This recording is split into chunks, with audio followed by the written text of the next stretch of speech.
আজ তুমি বেঁচে থাকলে সত্যি ওই রাজবাড়িটা আমি ওই ঋষি সেনের থেকে কিনে নিতাম।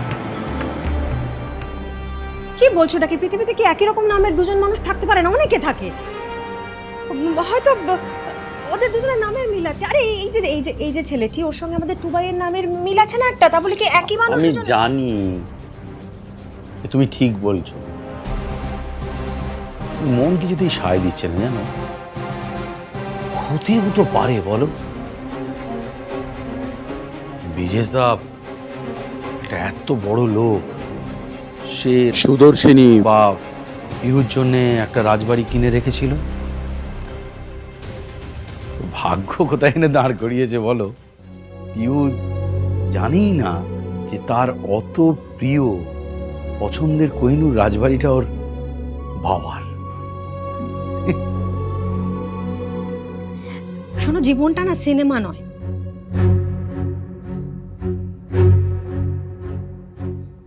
আচ্ছা, এরকম একটা কাকতালীয় ঘটনা সেটা কখনো ঘটতে পারে?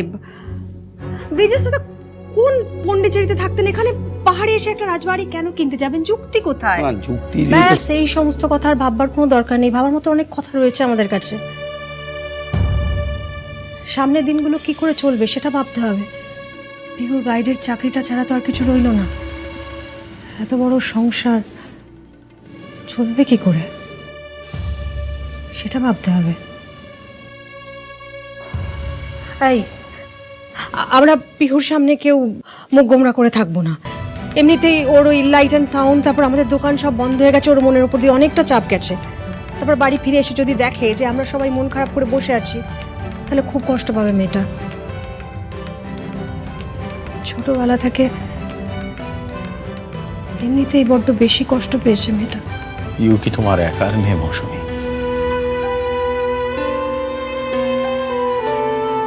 ওকে আমার কেউ হয় না। আজ ব্রিজেশ আঙ্কেল বেঁচে থাকলে যেরকম রাজকীয়ভাবে দিদির জীবনযাপন করার কথা ছিল, সে সমস্ত খুশি আমি দিদিকে দিতে চাই ঠাম্মি। কোথাও কোনো রকমের অভাব রাখতে চাই না। সেটা তো আমি জানি ঋষি। ঠাম্মি, হতে পারে দিদি পুরনো স্মৃতি হারিয়েছে, কিন্তু আমি তো কিছু ভুলিনি। আমি কোনো অবস্থাতেই আমার দায়িত্ব থেকে সরে দাঁড়াবো না।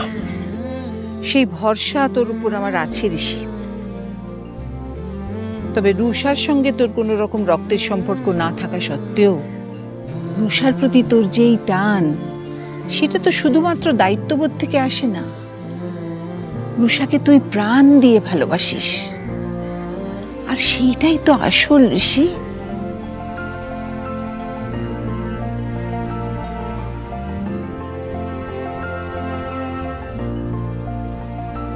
আচ্ছা ঠাম্মি, দিদির কোথায়?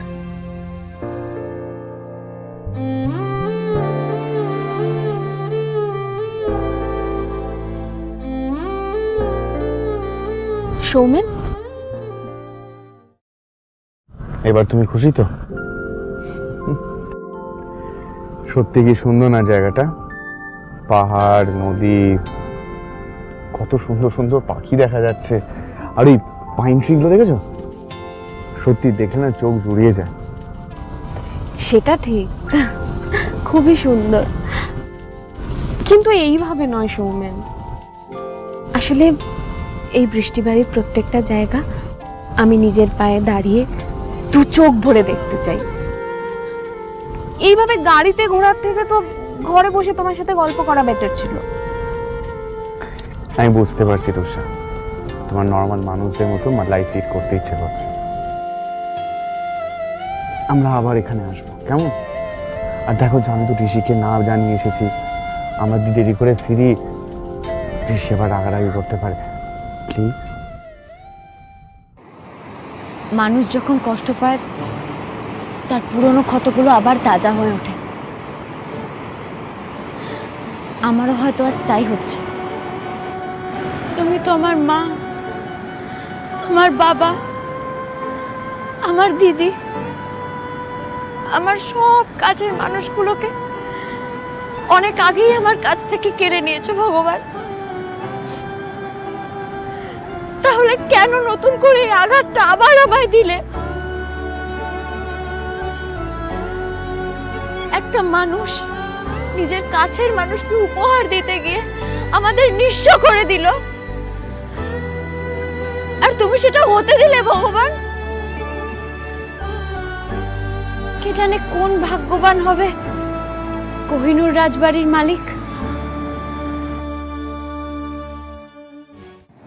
আজ কেউ জানুক না জানুক, তুমি তো জানো ঠাকুর, এই গাইডের কাজই আমার একমাত্র রাস্তা ছিল, যেটা করলে শহর থেকে শহর ঘুরে আমি সেই লোকটার কাছ অবধি পৌঁছতে পারতাম যে আমার কাছ থেকে সব কিছু কেড়ে নিয়েছে। কাল দিদির জন্মদিন, তুমি জানো না ওকে আমি কতটা মিস করছি। প্রতিটা মুহূর্ত মনে পড়ে আমার ওর কথা। তুমি তো আমার কাছ থেকে সবকিছুই কেড়ে নিয়েছো। অন্তত দিদি যদি আমার কাছে থাকতো।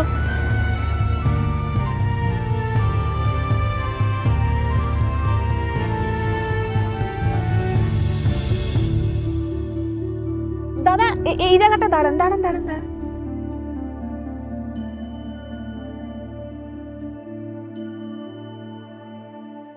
সৌমেন, সৌমেন দেখো জায়গাটা কি সুন্দর না? চলো না নামি।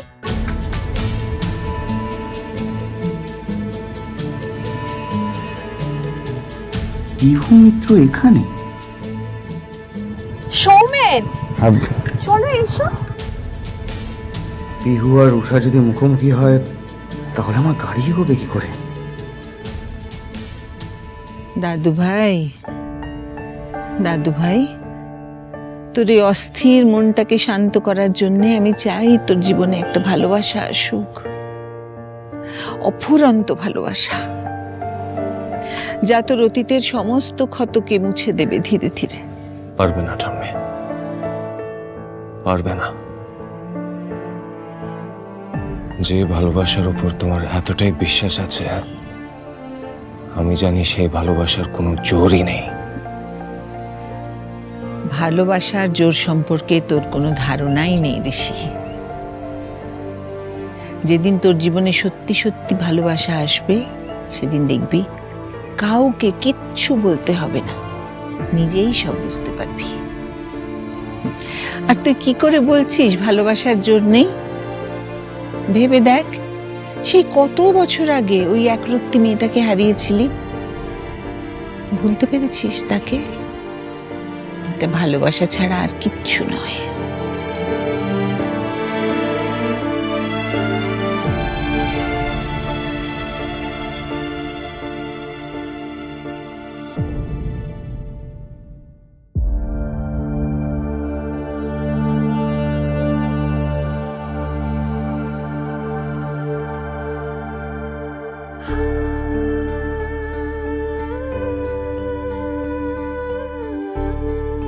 এখন প্রতিটা মুহূর্তে মনে হয় দিদির সাথে সাথে সেদিন যদি প্রিয়দর্শিনীকেও বাঁচাতে পারতাম।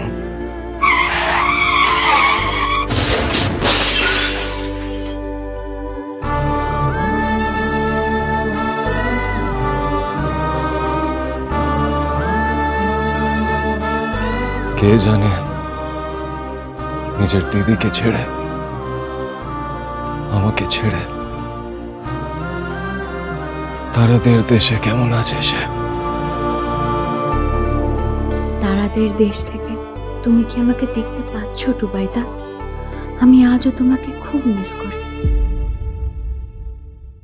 ভালোবাসার মানুষগুলো আজীবন আমাদের মনের মধ্যে বেঁচে থাকে। প্রিয়দর্শিনীও তোকে সেই ছোটবেলায় ছেড়ে চলে গেলেও ও যেমন বেঁচে আছে, চিরকাল তেমন বেঁচে থাকবে। বাস স্ট্যান্ডে এরকম ফাঁকা কেন পল্টুদা? কোহিনূর রাজবাড়ি যে আজ থেকে বন্ধ হয়ে গেছে। পল্টুদা